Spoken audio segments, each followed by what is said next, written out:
Meu irmão e minha irmã, Jesus traz sempre o novo. Ele é a novidade do Pai.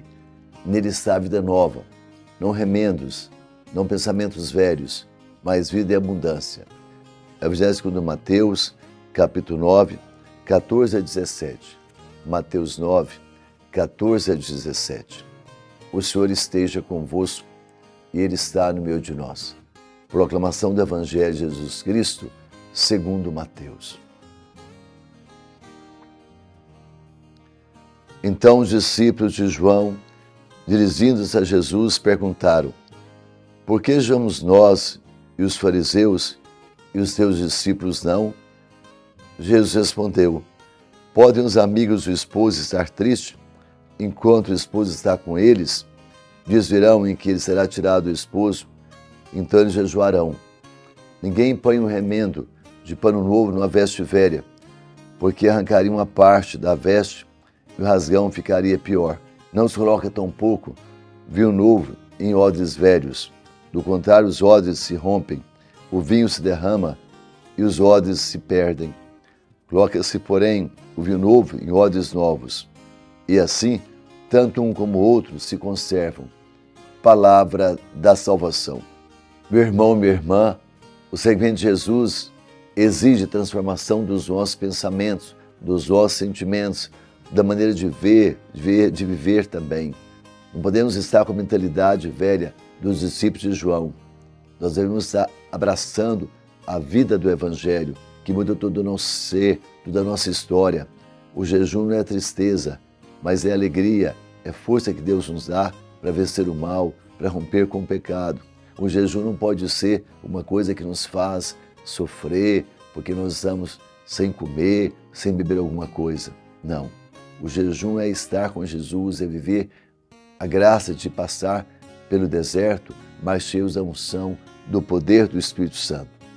Nós devemos vigiar o tempo todo e ter o jejum com força, mas realizando o jejum com alegria, com gratidão a Deus, unidos a Jesus, que também no deserto nos ensina a força e o poder do jejum. Não podemos ter uma vida remendada, adaptada às coisas desse mundo, mas uma vida renovada, uma vida tomada pela ação da ressurreição, do poder de Jesus Cristo. O vinho novo é mais forte.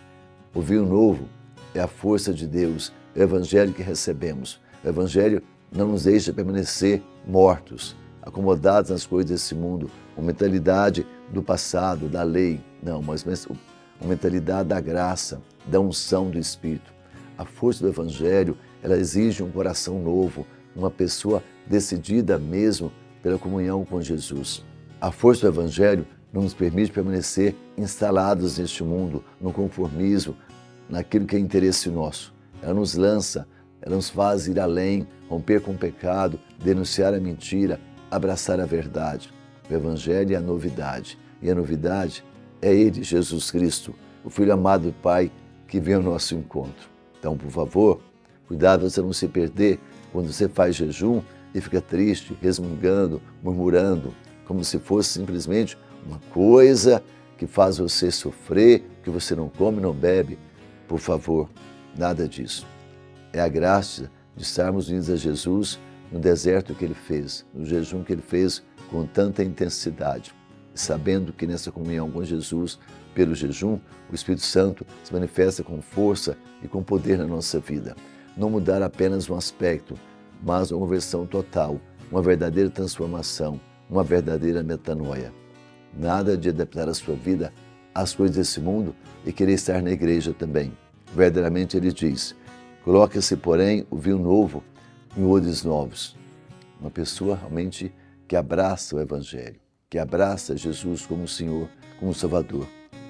A força do Evangelho não cabe num coração velho, num coração tímido, um coração realmente pequeno. Tem que ser largo, tem que ser forte, tem que ser vigoroso, porque Jesus é a força que muda a nossa história, que nos dá o poder da vida nova.